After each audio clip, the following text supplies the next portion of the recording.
Sa ngalan ng Ama at ng Anak at ng Espiritu Santo, Amen. sumainyo ang Panginoon. At sumainyo rin. Tayo po ay nasa ika-18 linggo sa karaniwang panahon at ngayon po ay linggo ni San Juan Bautista Maria Vianney. Atin pong isama sa ating panalangin ang lahat po ng mga pari.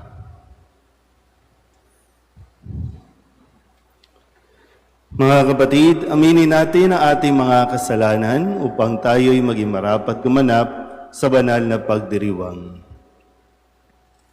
Inaamin ko sa makapangyarihang Diyos at sa inyo mga kapatid, na lubha akong nagkasala sa isip, sa salita at sa gawa, at sa aking pagkukulang.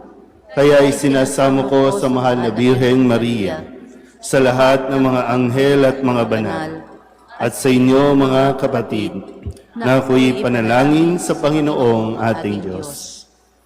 Kawaan tayo ng makapangyarihang Diyos, patawarin tayo sa ating mga kasalanan, at patnubayan tayo sa buhay na walang hanggan. Amen. Panginoon, kaawaan mo kami. Panginoon, kaawaan mo kami. Kristo, kaawaan mo kami. Kristo, kaawaan mo kami. Panginoon, kaawaan mo kami. Panginoon, kaawaan mo kami.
Manalangin tayo.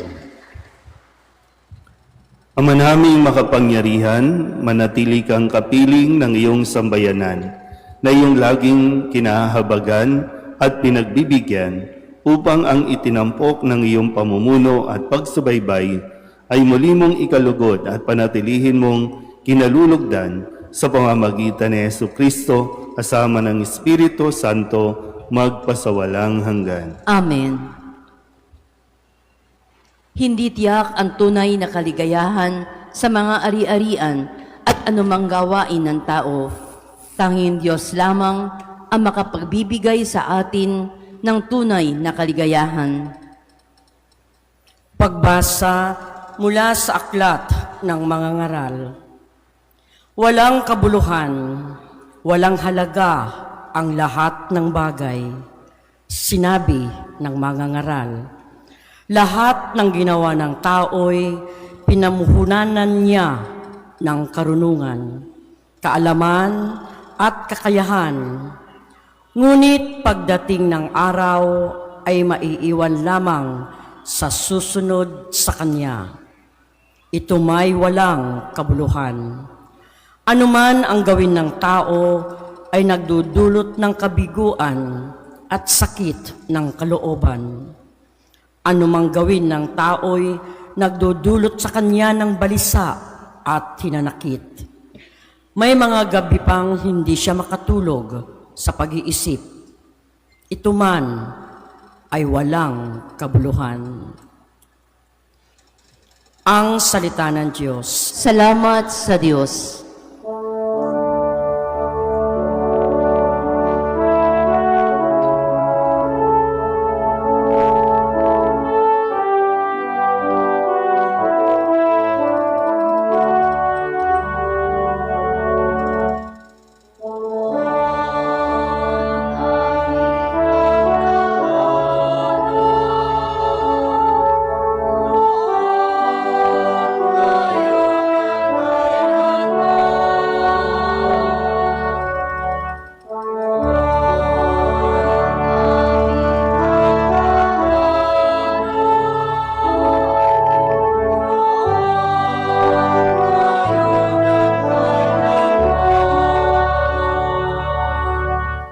Yaong taong nilikha mo'y bumabalik sa labok.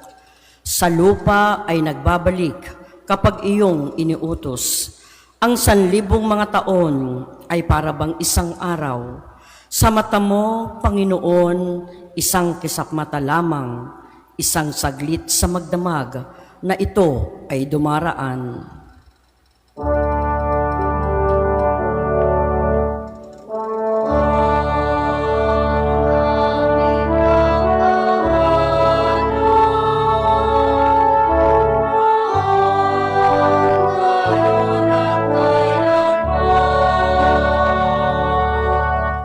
Mga tao'y pumapanaw na para mong winawalis, parang damo sa umagang tumubo sa panaginip, parang damong tumutubo na may taglay na bulaklak, kung gumabi nalalantat, bulaklak ay nalalagas.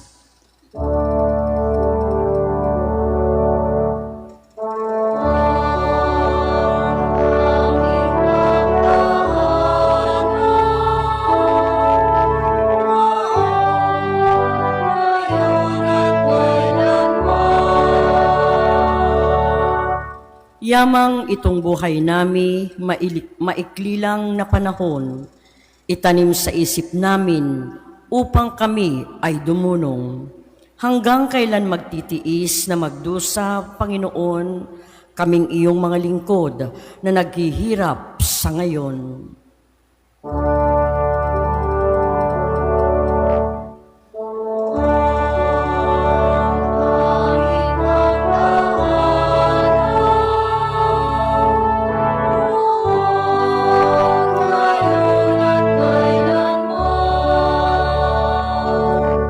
Kung umumagay, ipadama yaong wagas mong pag-ibig, at sa buong buhay nami, may galak ang aming awit. Panginoon naming Diyos, kami sana'y pagpalain, Magtagumpay sana kami sa anumang aming gawin.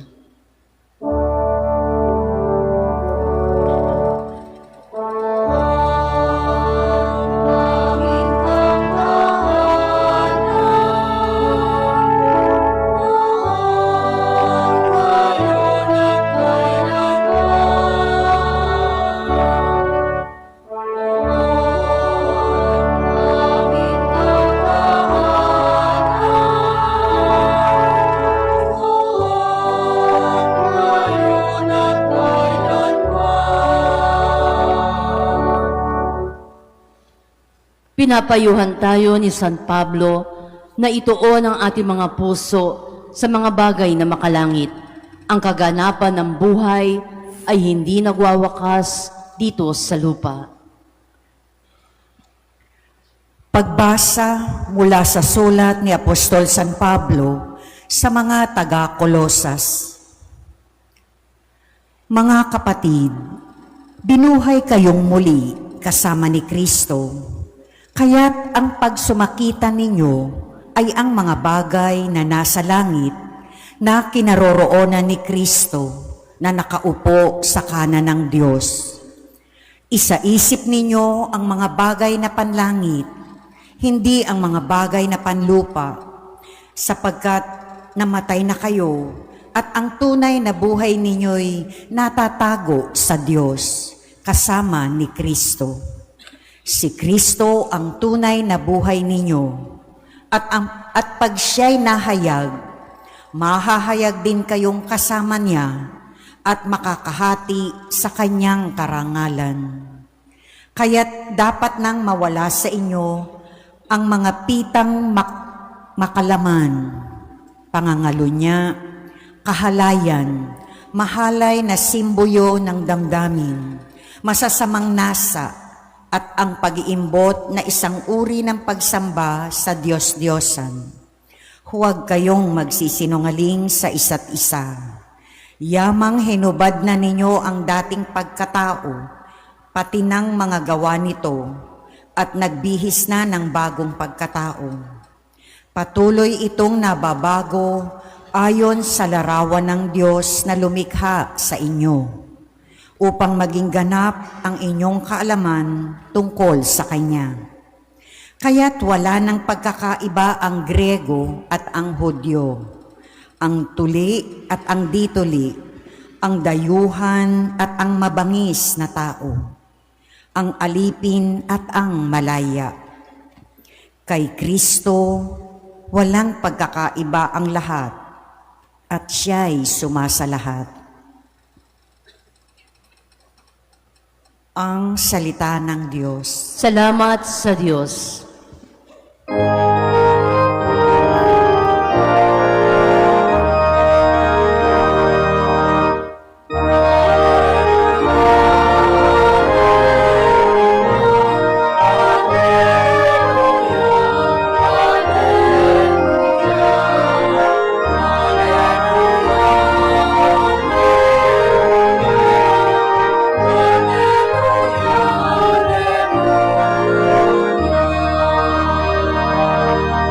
Mapalad ang mga duha na tanging Diyos na lumikha, ang pag-asa at adhika.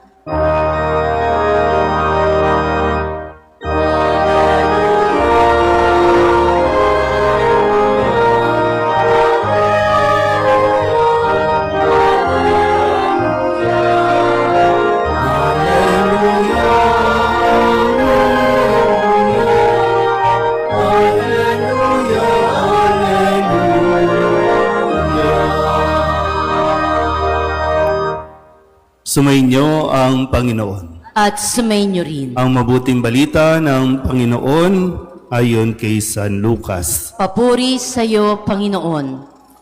Noong panahong iyon, sinabi kay Jesus ng isa sa mga tao, Guro, iutos nga po ninyo sa kapatid ko na ibigay sa akin ang bahagi ko sa aming mana. Sumagot siya, Ginoo, sino ang naglagay sa akin bilang hukom o tagapaghati ng mana ninyo? At sinabi niya sa kanilang lahat, mag-ingat kayo sa lahat ng uri ng kasakiman, sapagkat ang buhay ng tao ay wala sa laki ng kayamanan. At pagkatapos ay isinaysay ni Jesus ang talinghagang ito. Ang bukirin ng isang mayaman ay umani ng sagana. Kaya't nasabi niya sa sarili, ano ang gagawin ko? Wala na akong paglagyan ng aking ani. Gigibain ko ang aking mga kamalig at magtatayo ako ng lalong mas malaki. Doon ko ilalagay ang aking ani at ari-arian at sasabihin ko sa aking sarili, ayan, marami na akong ari-arian. Hindi na ako kukulangin habang buhay. Kaya't mamamahinga na lang ako, kakain, iinom at magsasaya. Ngunit sinabi sa kanya ng Diyos, hangal, sa gabing ito'y babawian ka ng buhay. Kanino mapupunta ang mga bagay na inihanda mo? Ganyan ang sasapitin ng nagtitipon ng kayamanan para sa sarili, ngunit dukha naman sa paningin ng Diyos. Ang mabuting balita ng Panginoon. Pinupuri ka namin, Panginoong Heso Kristo. Isang magandang umaga po sa inyong lahat. Palapakan natin ang poong Jesus Nazareno.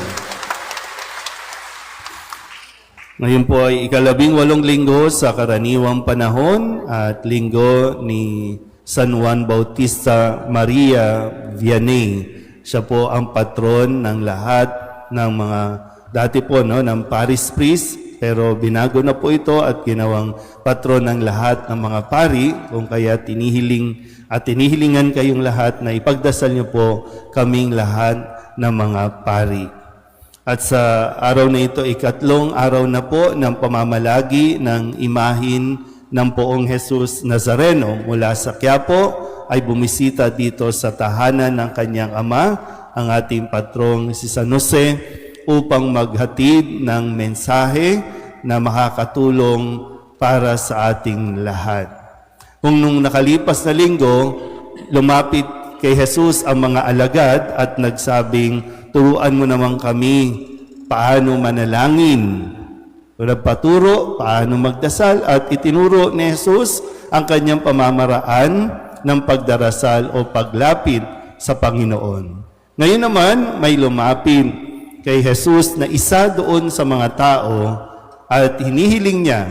Hindi ko alam kung hinihiling niya o nagdidiman siya kasi ang sabi niya, Guro, iutos nga po ninyo sa kapatid ko na ibigay sa akin ang bahagi ng aking mana.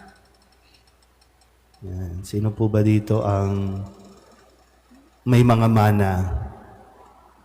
Sino dito ang may mga ipapamana? Pag-isipan nyo na ng mabuti yan, ha? Kasi, alam niyo yung sa 5:30 kasi, ito yung mga malapit ng mag-iwan ng mana. Ito yung, sa 5:30 yan, no? Ito yan, tayo yan, ha? Oh. Pero, pag babalikan mo kasi yung karanasan mo, di ba, no? Matindi yung pagsisikap na ginawa ninyo para lamang makapagpundar kayo ng mga ari-arian, dito pa naman sa gagalangin, no? Hindi naman sa pagmamayabang o pagmamalaki. Parang ito ang bahagi ng tundo na dito nakatira yung maraming mayayaman nung sinauna.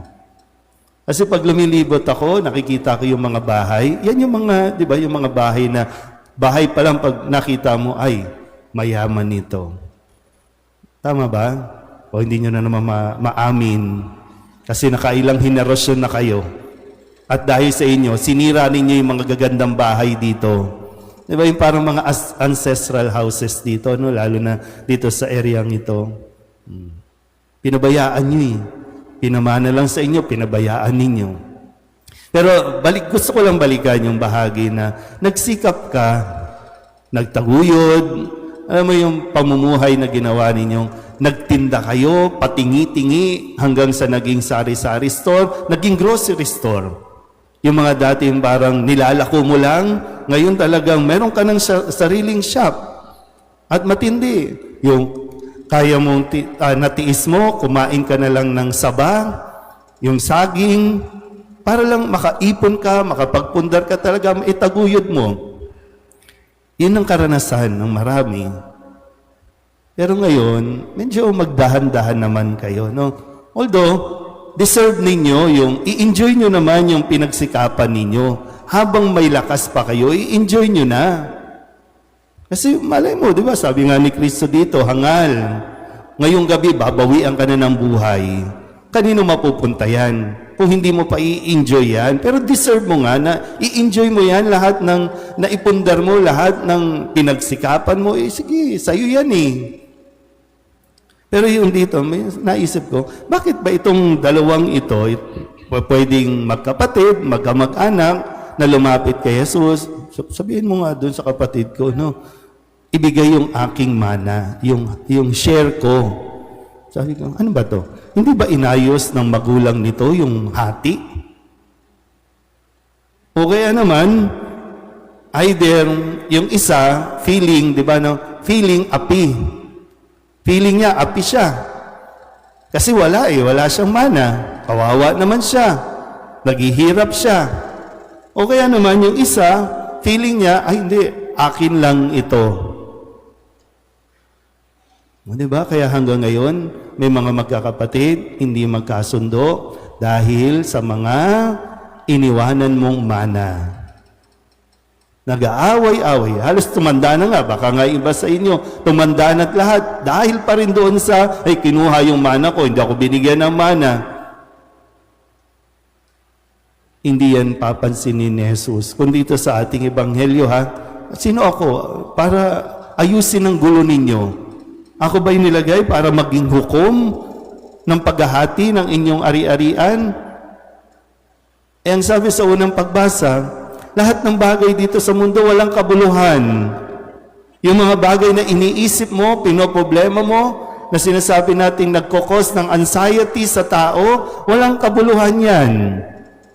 Mawawala yan. Sabi ni San Pablo sa kanyang sulat sa mga taga-Kolosas, pagsikapan ninyo na makapag-ipon kayo, hindi ng kayamanan sa mundong ito, kundi ng kayamanan sa langit.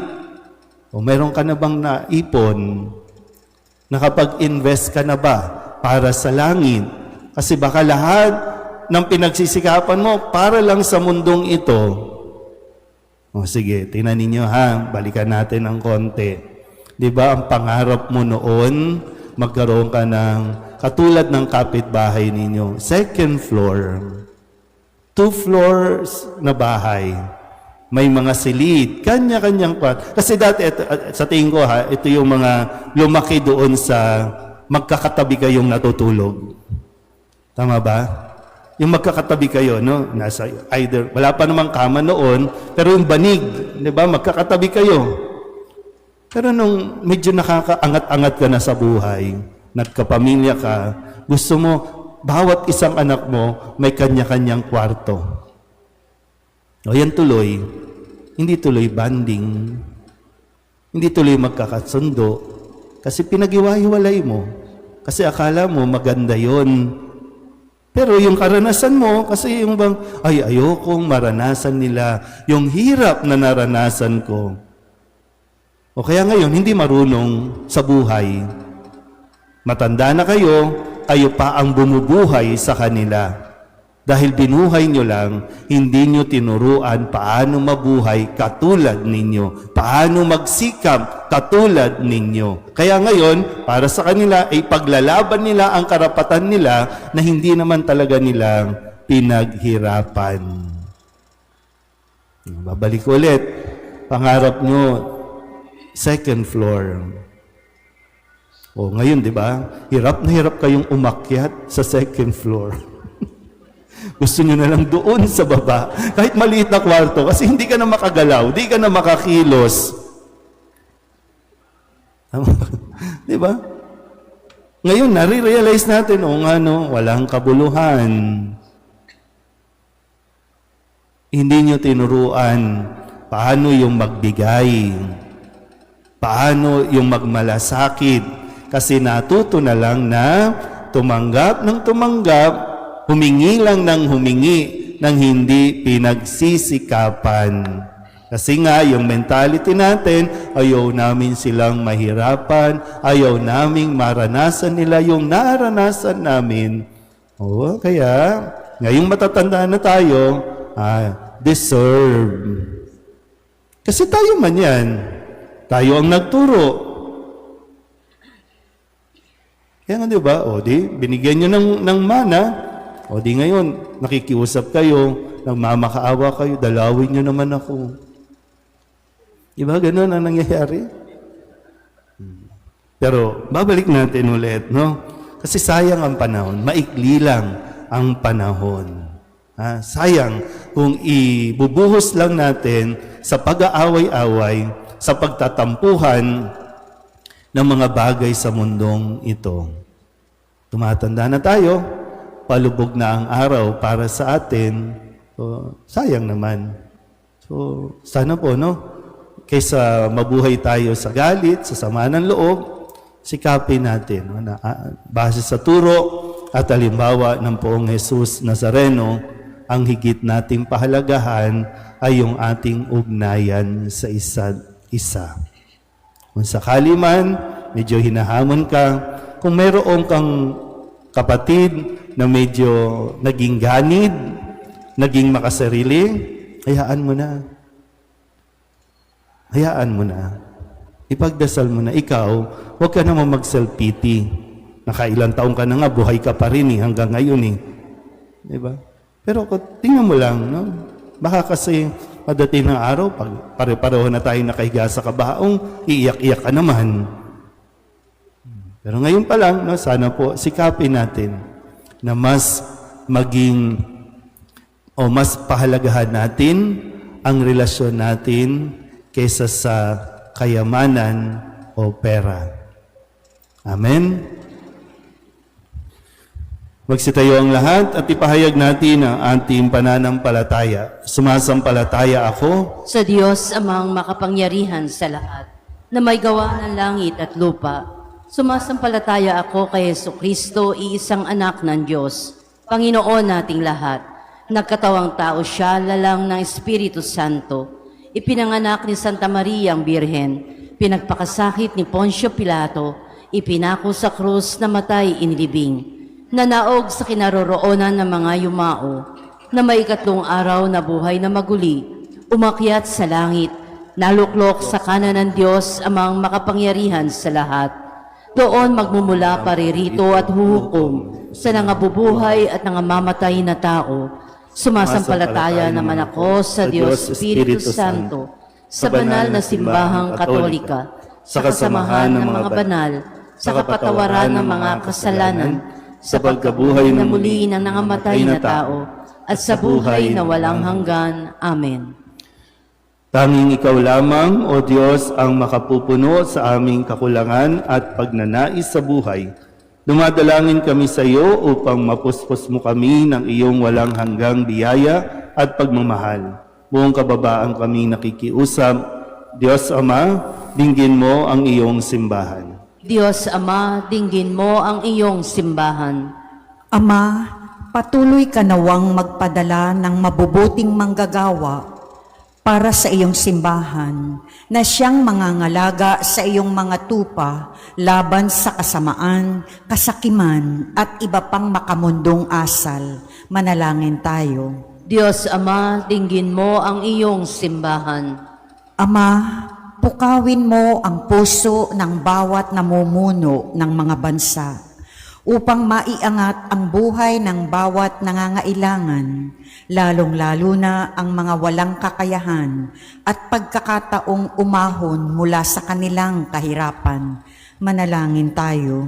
Diyos Ama, dinggin mo ang iyong simbahan.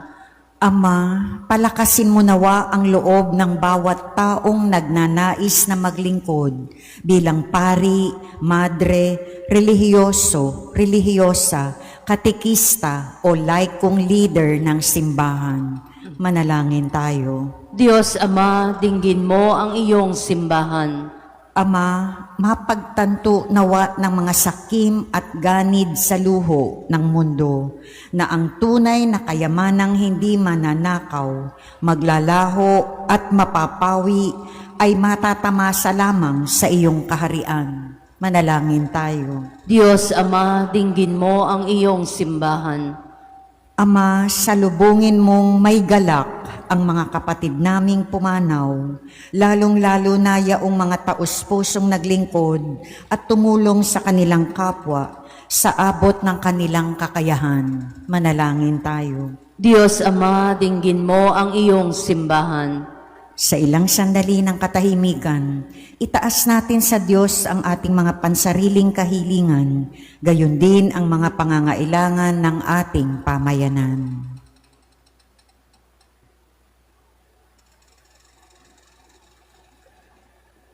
Manalangin tayo. Diyos Ama, dinggin mo ang iyong simbahan. Ang lahat ng ito'y niling namin sa ngalan ni Kristo, aming Panginoon. Amen.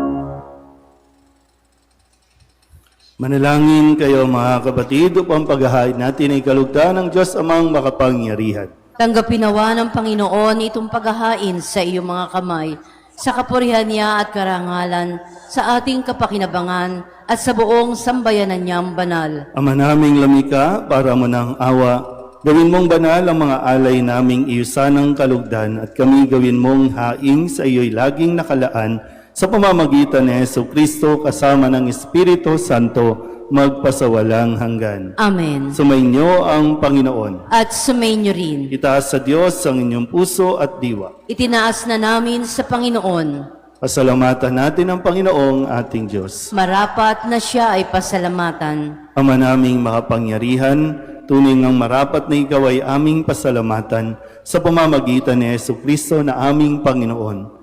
Lubang nabagbag ang kanyang loob sa pagkakamali ng tao sa sansinukob, kaya't minabuti niyang siya'y ipanganak ng birheng bukod mong pinapala sa babaing lahat.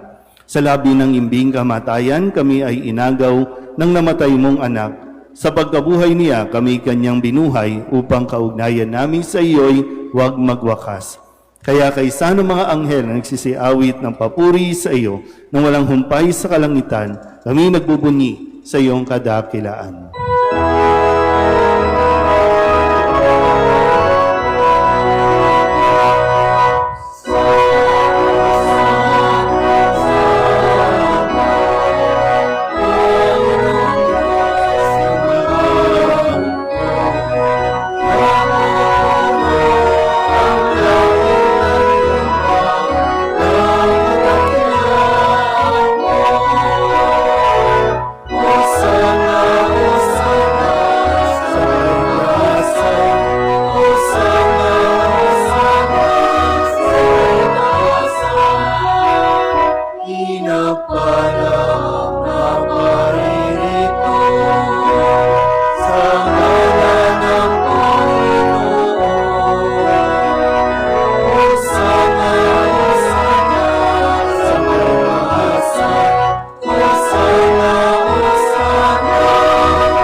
Ama naming banal, ikaw ang bukal ng tanang kabanalan.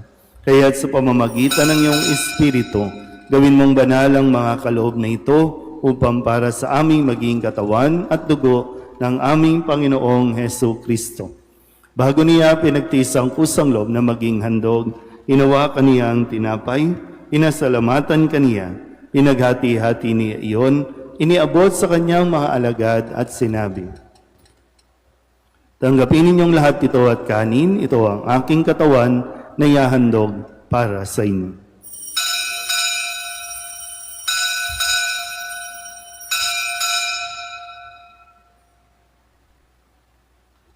Gayun din naman nung matapos ang hapunan, hinawakan niya ang kalis, muli kaniyang pinasalamatan. Iniabot niya ang kalis sa kanyang mga alagad at sinabi, "Tanggapin ninyong lahat ito at inumin. Ito ang kalis ng aking dugo, ng bago at walang hanggang tipan. Ang aking dugo na ibubuhos para sa inyo at para sa lahat, sa ikapagpapatawad ng mga kasalanan. Gawin ninyo ito sa pag-alaala sa akin."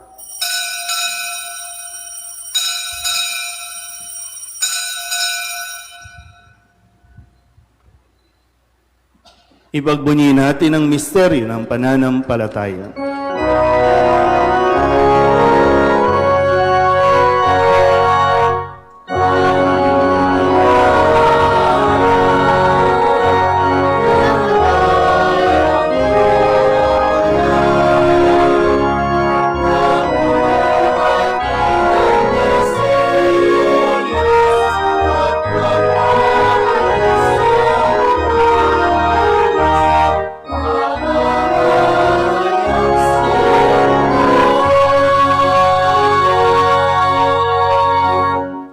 Ama, ginagawa namin ngayon ang pag-alaala sa pagkamatay at muling pagkabuhay ng iyong anak. Kaya tiniaalay namin sa iyo ang tinapay na nagbibigay buhay at ang kalis na nagkakaloob ng kaligtasan. Kami nagpapasalamat dahil kami iyong minarapat na tumayo sa harap mo para maglingkod sa iyo. Isinasamo namin kami magsasalo-salo sa katawan at dugo ni Kristo ay mabuklod sa pagkakaisa sa pamamagitan ng Espiritu Santo. Ama, lingapin mo ang iyong simbahang laganap sa buong daigdig. Puspusin mo kami sa pag-ibig kay San Leon na aming Papa at ni Jose na aming Obispo at ng Tanang Kaparian. Alalahanin mo rin ang mga kapatid naming nahimlay na may pag-asang sila'y muling mabubuhay, gayon din ang lahat ng mga pumanaw. Kawaan mo sila at patuloyin sa iyong kaliwanagan. Kawaan mo at pagindapating kaming lahat na makasalo sa iyong buhay na walang wakas. Kaysa ng mahal na Birheng Maria na ina ng Diyos, ng kabiyak ng puso niyang si San Jose, kaysa ng mga apostol at ng lahat ng mga banal na namuhay dito sa daigdig ng kalugod-lugod sa iyo, may pagdiwang nawa namin ang papupuri sa ikararangal mo sa pamamagitan ng iyong anak na aming Panginoong Hesu Kristo. Sa pamamagitan ni Kristo, kasama niya at sa Kanya, ang lahat ng parangal at papuri ay sa iyo, Diyos Amang makapangyarihan, kasama ng Espiritu Santo, magpasawalang hanggan.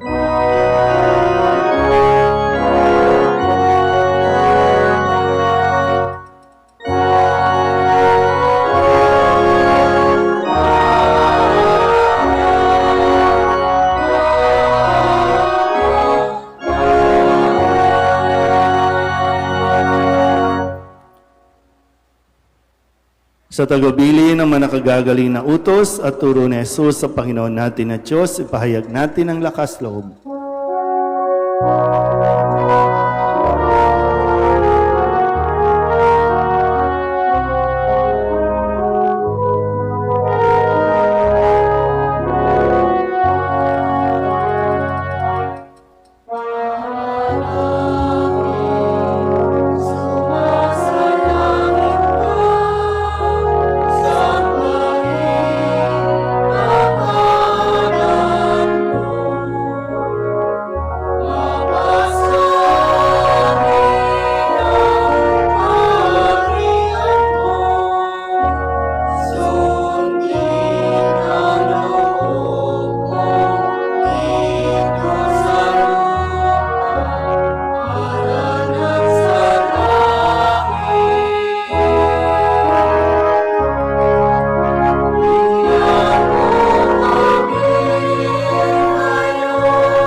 Hinihiling namin kami iadya sa lahat ng masama, pagkalooban ng kapayapaan araw-araw, iligtas sa kasalanan at ilayo sa lahat ng kapahamakan, samantalang aming pinananabikan ang dakilang araw ng pagpapahayag ng tagapagligtas naming sa Hesu Kristo. Sapagkat iyo ang kaharian at ang kapangyarihan at ang kapurihan magpakailanman. Amen. Panginoong Hesu Kristo, sinabi mo sa iyong mga apostol, kapayapaan ang iniiwan ko sa inyo, ang aking kapayapaan ang binibigay ko sa inyo.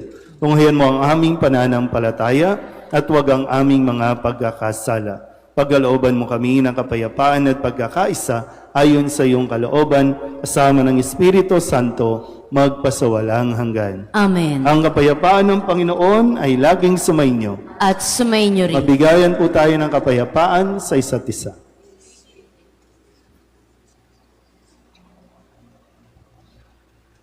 Kordero ng Diyos na nag-aalis ng mga kasalanan ng sanlibutan, maawa ka sa amin. Kordero ng Diyos na nag-aalis ng mga kasalanan ng sanlibutan, maawa ka sa amin. Kordero ng Diyos na nag-aalis ng mga kasalanan ng sanlibutan, ipagkaloob mo sa amin ang kapayapaan.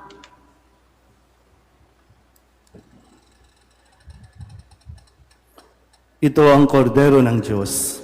Ito ang nag-aalis ng kasalanan ng sanlibutan. Mapalad ang mga inaanyayahan sa kanyang piging. Panginoon, hindi ako karapat-dapat na magpatuloy sa iyo, ngunit sa isang salita mo lamang ay gagaling na ako.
Magsitayo na po ang lahat. Manalangin tayo. Ama naming mapagmahal, kaming pinapagsalo mo sa banal na pakikinabang ay iyong tuwangan sa ginagawa namin sa araw-araw upang kaming hindi mo pinagkakaitan ng pagsubaybay ay gawin mong maging marapat sa lubos na kaligtasan sa pamamagitan ni Hesu Kristo kasama ng Espiritu Santo magpasawalang hanggan. Amen. Karagdagan na rin, napansin niyo po sa inyong pagpasok sa harapan sa patio ay nagsisimula pong mag-put up ng rides. Yan po ay hindi programa ng simbahan. Yan po ay bahagi ng celebration ng St. Joseph School. Baka po kasi masabi ninyo na ang simbahan nagiging amusement park.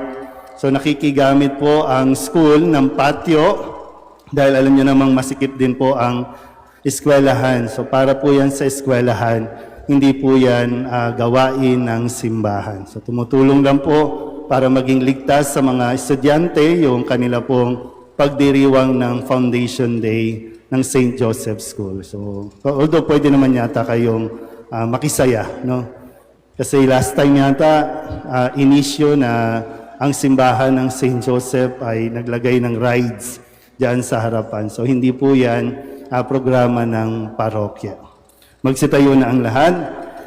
Sumainyo ang Panginoon. At sumainyo rin. At pagpalain kayo ng makapangyarihang Diyos, Ama at Anak at Espiritu Santo. Amen. Tapos ang banal na misa, humayo tayo sa kapayapaan ng Poong Jesus Nazareno. Salamat sa Diyos. Magandang umaga po.